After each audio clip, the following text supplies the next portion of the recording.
काफी तेज हो गई बा। कयास बा कि यूपी विधानसभा चुनाव से पहले भोजपुरी सुपरस्टार खेसारी लाल समाजवादी पार्टी में शामिल हुई हैं। हालांकि अभी तक दोनों पक्ष से ऐसा कवनो आधिकारिक बयान नहीं किया, लेकिन मानल जाता कि सपा 2027 में भाजपा के भोजपुरी ब्रिगेड में मुकाबला करे के एगो नया रणनीति बनावत किया। देखिए रिपोर्ट।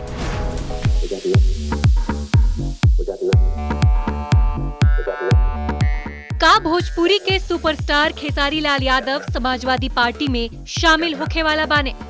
इस सवाल के कारण बा हाल में खेसारी लाल अखिलेश के 5 बेर भइल मुलाकात। खास चर्चा बा खेसारी लाल के जन्मदिन के जेह में अखिलेश यादव मौजूद रहले। एक अच्छे गायक और एक हम्बल गायक जो बहुत लोकप्रिय है, उसके लिए हम सब लोग इकट्ठे हुए हैं। आज जन्मदिन के दिन यही शुभकामनाएं दे सकते हैं कि स्वस्थ रहें, लंबी उम्र हो और जिस ऊंचाई पर आप पहुंचे हैं उस ऊंचाई से ऊपर आप जाएं और कोई भी आपके इस ऊंचाई का मुकाबला न कर पाए। यही हम सब लोग आपको इस जन्मदिन की बधाई देना चाहते हैं। खेसारी के बर्थडे पार्टी समाजवादी रंग में रंगल नजर आई। सबसे पहले केक काटे के मंच जे बनावल गईल, वहाँ अखिलेश आ समाजवादी के पोस्टर लगवाल गईल रहे। खास चर्चा में केंद्र में रहे उ केक के जन्मदिन पर खेसारी लाल अखिलेश के साथ कटले। केक के रंग जी समाजवादी पार्टी के रंग बा कि ये भारतीय जनता पार्टी है। भोजपुरिया समाज में यहाँ अगर हीरो देखल जाए, तमाम एक्टर्स बने, चाहे मनोज तिवारी ले ले, रवि किशन के ले लिए, तमाम ऐसा एक्टर बने, तो वही ऐसा होत रहला। ये देखिए जहाँ अपन स्वार्थ नहीं सिद्ध होला, आदमी दूसरे जगह जाए लगेला। ऐसे कोनो भोजपुरिया समाज पर कोनो फर्क नहीं पड़ेगा, ठीक ना। ये भोजपुरिया समाज मोदी योगी जी के पसंद कराता। एक से एक यहाँ बने भाजपा में भोजपुरी वाले कहाँ के, अब जाए नहीं जाते नहीं कब ठीक रहे, फिर ओके बात के बतंगड़ बनी। अखिलेश यादव के खेसारी के जन्मदिन पार्टी में शामिल होखला के बाद राजनीतिक चर्चा जोर पकड़ ले बा। एकर एगो इहो वजह बा कि पिछला 2 महीना में खेसारी या अखिलेश के ई 5वां भेंट रहे। अखिलेश से भेंट के बाद खेसारी ट्वीट भी कैले, जेमे अखिलेश के विचार पर सहमति जतवले। अंदाजा लगावल जा रहल बा कि खेसारी सपा में शामिल हो सकेले। अगर ऐसन भइल तो 2027 के चुनाव में समाजवादी पार्टी के पूर्वांचल में फायदा हो सकेला। निश्चित रूप से भाजपा के लगे अगर भोजपुरी स्टारन का बात कही जाए तो उनके पास एक लंबी लिस्ट है, चाहे निरहुआ बहन है, चाहे मनोज तिवारी बहन है, रवि किशन हमें। तो ऐसन में खेसारी लाल अगर सपा के तरफ अपन रुख करें न तो निश्चित रूप से सपा के ये मकसद होई राजनीतिक कि कौने रूप से जो भोजपुरी समाज है, जो पूर्वांचल का समाज है, ओके अपने तरफ खींचल जाए। बात बीजेपी के भोजपुरी ब्रिगेड के कइल जा तो भोजपुरी के तमाम सुपरस्टार्स मनोज तिवारी, रवि किशन, दिनेश लाल यादव निरहुआ बीजेपी के दिग्गज नेता मानल जाले। हालांकि पवन सिंह अभिन बीजेपी से बाहर बाड़े, लेकिन मानल जाला कि उहो फिर बीजेपी में आवे के तैयारी में बाटे। ऐसन में अगर खेसारी लाल सपा में शामिल हो गए तब बीजेपी के भोजपुरी ब्रिगेड के कड़ा टक्कर मिल सकेला। यह वजह मानल जाला कि अखिलेश यादव खेसारी लाल से बेर बेर मिल के संदेश देवे के कोशिश में बाड़न। हमें नहीं लगा कि भाजपा के पास भी जौन भोजपुरी स्टार हमें उनके राजनीतिक मजबूती उनके जाति की वजह से नहीं मिलल, उनके वो भोजपुरी फिल्मन की वजह से मिलल, भोजपुरी संस्कृत में जौन उनका पकड़ है ओकरे वजह से मिलल। हाँ, तनी मनी असर जाति के भारतीय राजनीति में ओके खारिज नहीं कल जा सकाला, लेकिन जौन प्रमुख फायदा हुई वो एक बड़ा समुदाय हमरे पीछे खड़ा है। ओकर अगर समाजवादी पार्टी कोशिश करी संदेश दे लेके कि भाजपा के लगे अगर भोजपुरी समुदाय का जौन स्टार हमें तो हमराऊ लगे हमें। इस साल बिहार में विधानसभा चुनाव होखे वाला बा। विधानसभा चुनाव 2027 में होखे वाला बा।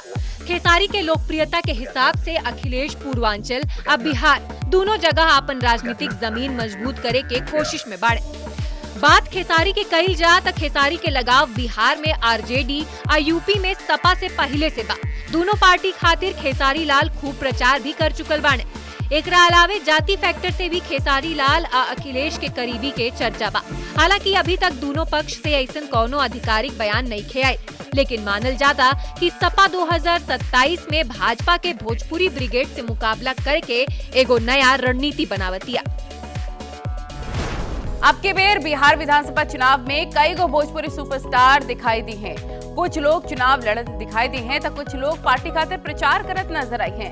एह लिस्ट में पवन सिंह से लेके खेसारी लाल यादव आ अक्षरा सिंह तक के नाम शामिल बा।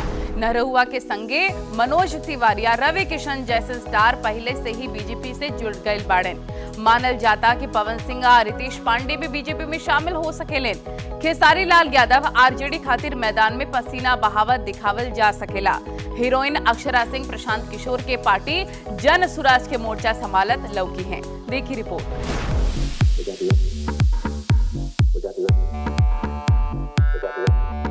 भोजपुरी सुपरस्टार के जबरदस्त टक्कर देखे के मिल सकेला। केहू चुनाव लड़े के तैयारी में बा तक केहू स्टार प्रचारक के तौर पर अपन पार्टी खातिर पसीना बहावत नजर आई। सबसे पहला नाम बा पवन सिंह के। लोकसभा चुनाव में बीजेपी से अलग होके के बाद पवन सिंह काराकाट से चुनाव लड़ने लेकिन हार गए। अब पवन सिंह बिहार में विधानसभा चुनाव लड़े के तैयारी में बाटे। मानल जाला कि पवन सिंह फिर से बीजेपी में जाए के तैयारी में बाड़े। हालांकि कौन सीट से पवन सिंह चुनावी मैदान में उतरी हैं, एकर घोषणा अभी नहीं खे भई, लेकिन पवन सिंह चुनाव लड़े के ऐलान कर चुकल बाड़े। दूसर नाम बा पवन सिंह के मेहरारू ज्योति सिंह के। ज्योति सिंह काराकाट के चुनावी मैदान में खूब मेहनत कर रहल बाड़ी। हालांकि अभी तक साफ नहीं खे भइल कि ज्योति सिंह कवन पार्टी से चुनाव लड़ी है, लेकिन मानल जाता कि ज्योति सिंह नीतीश के पार्टी से चुनाव में उतरे के तैयारी में बाड़ी। तीसर नाम बा भोजपुरी गायक रितेश पांडे के। मानल जाला कि रितेश पांडे और पवन सिंह जल्दी बीजेपी में शामिल हो सके न, जेकर हाई कमान से मंजूरी भी मिल गई बा। रितेश पांडे कैमूर सीट से चुनाव लड़े के तैयारी में बाटे। सियासत में किस्मत आजमावे खातिर एहबेर अक्षरा सिंह भी बिहार के मैदान में बाड़ी। हालांकि वो चुनाव लड़े की नाई अभी साफ नहीं खे भाई। बाकी प्रशांत किशोर के पार्टी जनसुराज में शामिल होखले के बाद अक्षरा सिंह के भी चुनाव लड़े के कयास लगावल जा रहल बा। सियासी मैदान में दम दिखावे वाला भोजपुरी कलाकार के लिस्ट में गुंजन सिंह के भी नाम बा। गुंजन सिंह नवादा से लोकसभा चुनाव में हार झेल चुकल बाटे। ए बेर बीजेपी से किस्मत आजमावे की तैयारी में जुटल बाने। मानल जाला कि गुंजन सिंह बीजेपी से एह बेर विधानसभा चुनाव लड़ी हैं। बात खेसारी लाल के कई जात हाल ही में खेसारी के मुलाकात अखिलेश यादव से भइल बा। सपा के कहना बा कि 2027 में खेसारी उनका के मदद करी है, लेकिन आरजेडी भी खेसारी लाल के अपना पाला में करे के कोशिश में जुटल बाटे। लेकिन अगर खेसारी लाल चुनाव ना लड़ी है तो राजद के स्टार प्रचारक के रूप में चुनावी मैदान में पसीना बहावत जरूर दिखाई दी है। बिहार के चुनावी मैदान में एहबेर बड़ भोजपुरी स्टार के सियासी टक्कर देखे के मिल सकेला। एकरा अलावा मनोज तिवारी, रवि किशन, निरहुआ जैसन दिग्गज नेता अब भोजपुरी स्टार भी प्रचार से सियासी पारा गरमा सकेला। तो रहुआ आज खातिर इतना ही, लेकिन हर हफ्ता शनिवार और रविवार रहुआ से फिर मुलाकात हुई यही वक्त पर यही चैनल पर। रहुआ के कवन खबर बढ़िया लगल, कवन खबर आप देखे के चाहे, हमरा एक्स अकाउंट के जरूर फॉलो करें, आहू आ जाके जरूर बताएं। तब तक खातिर प्रणाम।